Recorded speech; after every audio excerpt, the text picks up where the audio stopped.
Kinalaban nila ang Diyos na alam nila na lumikha sa Kanya.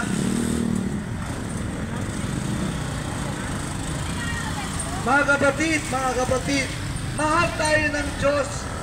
Kaya nga pinapaalam sa inyo ang salitang ito ng Diyos sapagkat mahal niya tayo. Huwag na huwag nating kakalabanin ng Diyos.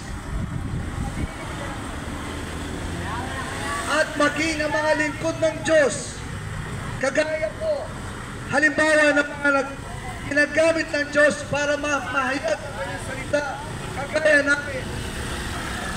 Huwag na huwag mangyari.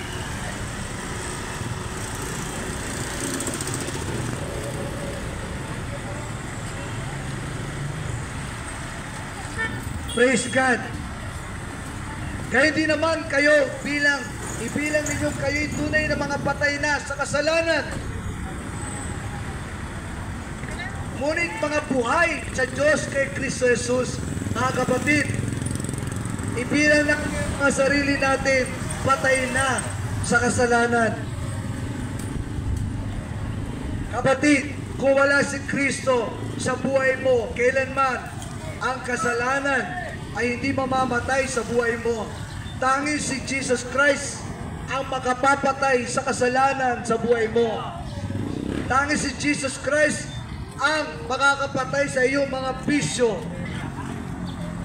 Tanging si Jesus Christ ang makapapatay sa iyong kamangmangan.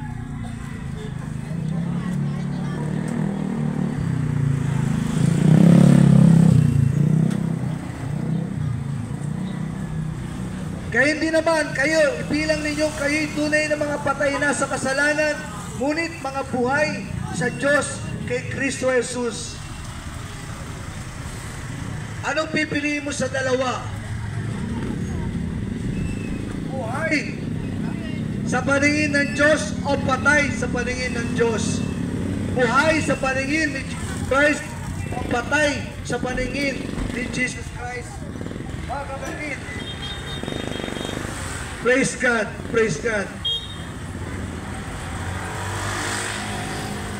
Mga kapatid, kung nais mo makalaya sa bisyo mo, yan man ay sugal, yan man ay babae, yan man ay alak, sigarilyo, at ano pa man, isa lang makakapagpalaya sa iyo. Maging ang droga, isa lang makakapagpalaya sa iyo, si Jesus Christ. Mga kapatid, lumapit tayo sa Panginoong Yesus. Kung nais mo makalaya, kung pagod ka na sa bisyo mo, kung pagod ka na sa kasalanan mo, lumapit ka kay Jesus Christ. Kapag lumapit ka sa Panginoon, ingat. Ang Panginoon God bless. ay hindi ka hihindian at ikaw ay kanyang patatawarin at lininisin sa anumang kalikuan sa buhay mo.